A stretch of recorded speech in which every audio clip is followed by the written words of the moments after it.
Então, como é que a gente faz agora? Se a gente, quando substitui o x no ponto 1, tem indeterminação, pelo fato de ter zero no denominador. Temos que, como eu falei, o limite da função que está no numerador dá zero, e da função que está no denominador dá zero também. Só é substituir o x pelo 1.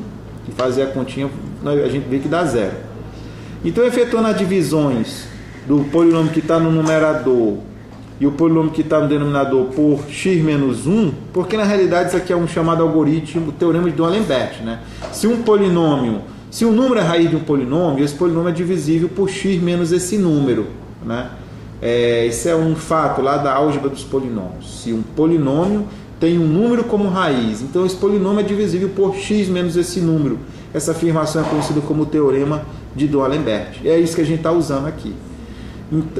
Tanto que eu digo ali, efetuando as divisões do polinômio que está no numerador e do que está no denominador, ou seja, 3x ao cubo menos 4x ao quadrado menos x mais 2 e 2x ao cubo menos 3x ao quadrado mais 1 por x menos 1. Vamos ter o quê? Olha ali, ó, só fatorando ali. Ó. Olha ali, o quociente que a gente está trabalhando é igual a x menos 1, que multiplica 3x ao quadrado menos x menos 2 sobre x menos 1, que multiplica 2x ao quadrado menos x menos 1. E aí a gente corta o x menos 1 por x menos 1 e chega nesse outro quociente aí que é equivalente ao que a gente tinha, né? 3x quadrado menos x menos 2, 2x quadrado menos x menos 1.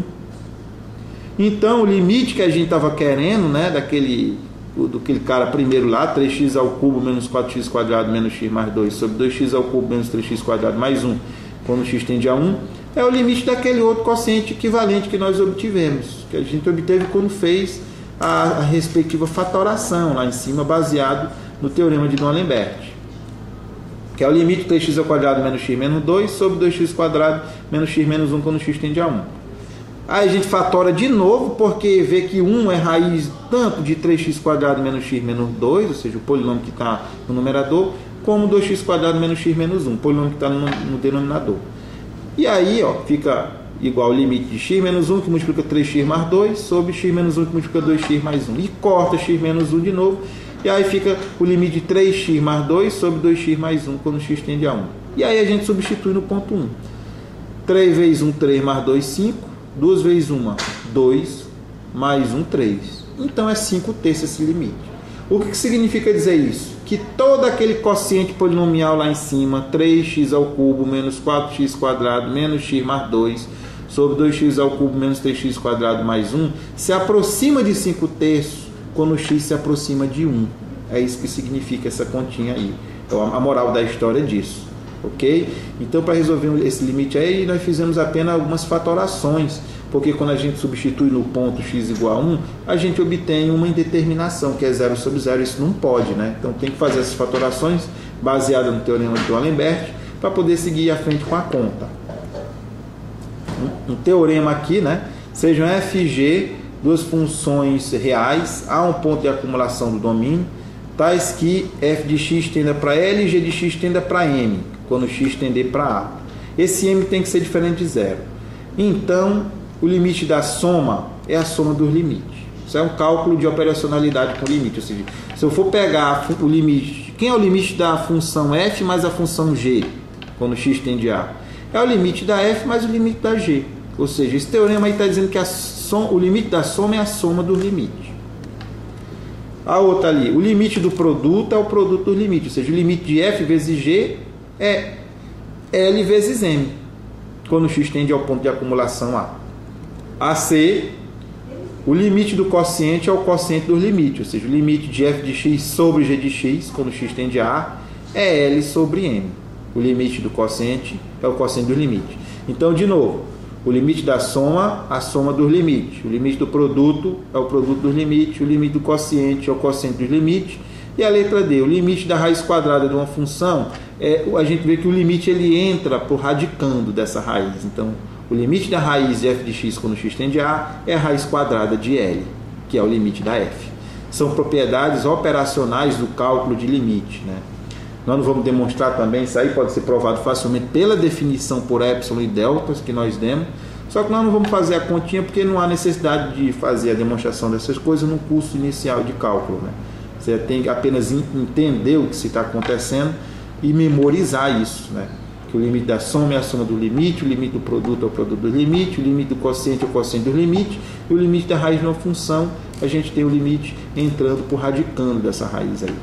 Na realidade isso acontece até se for uma raiz enésima qualquer, não necessariamente só quadrada. Entrando agora em continuidade, né, um outro quesito lá da unidade 3, dizendo, o que é continuidade na matemática, né? Dizemos que a função f, que sai do conjunto A, do conjunto A da reta para a reta, é contínua no ponto A. Agora veja que esse ponto Azinho tem que pertencer ao domínio da função f, ele não tem que ser necessariamente só ponto de acumulação. Para você falar que uma função é contínua num ponto, esse ponto tem que estar no domínio dessa função, por definição, né? Quando o limite de f de x quando x tende a for igual a f de a.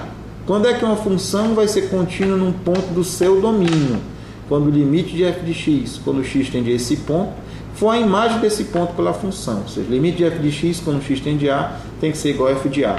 Quando isso acontece, a gente diz que essa função f é contínua no ponto A do domínio dela. Ok? A definição de derivada, dizemos que a função f, que sai do subconjunto A da reta na reta, é derivável ou diferenciável, ou possui derivada no ponto A. Né? De novo, esse ponto A tem que pertencer ao domínio da função para ela ser derivável nesse ponto, ou possuir derivada nesse ponto, ou ser diferenciável nesse ponto, que é tudo sinônimo, como está escrito aí. É diferenciável ou derivável, possui derivada no ponto A, pertencente ao domínio de f. Quando existe esse limite aqui, ó. A derivada é um limite, então, né?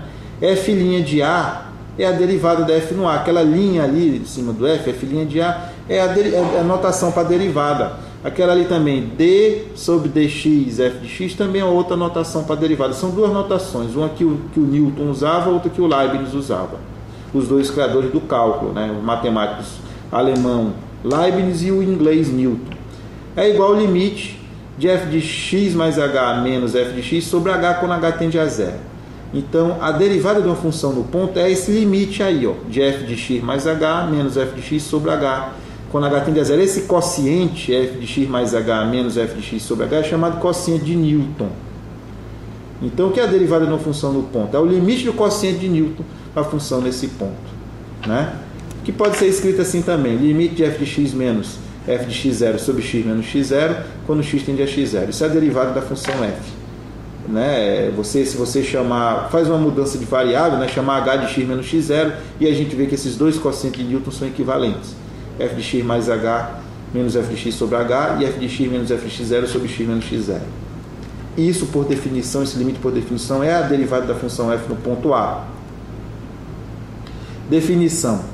Geometricamente, a derivada de uma função f, de uma variável real, né, que sai do subconjunto da reta na reta, em um ponto do seu domínio Azinho, pertencente a, é o coeficiente angular da reta tangente ao gráfico da função f, no ponto A e f de a. Então, o que é a derivada? Analiticamente, a gente já falou, é aquele limite do quociente de Newton. Só que aquilo tem um reflexo geométrico também, né? Até porque o cálculo veio da geometria analítica. A derivada de uma função é o coeficiente angular. A derivada de uma função num ponto é o coeficiente angular da reta tangente ao gráfico dessa função nesse ponto. Eu vou repetir. O que é a derivada de uma função no ponto, em um ponto do seu domínio, geometricamente?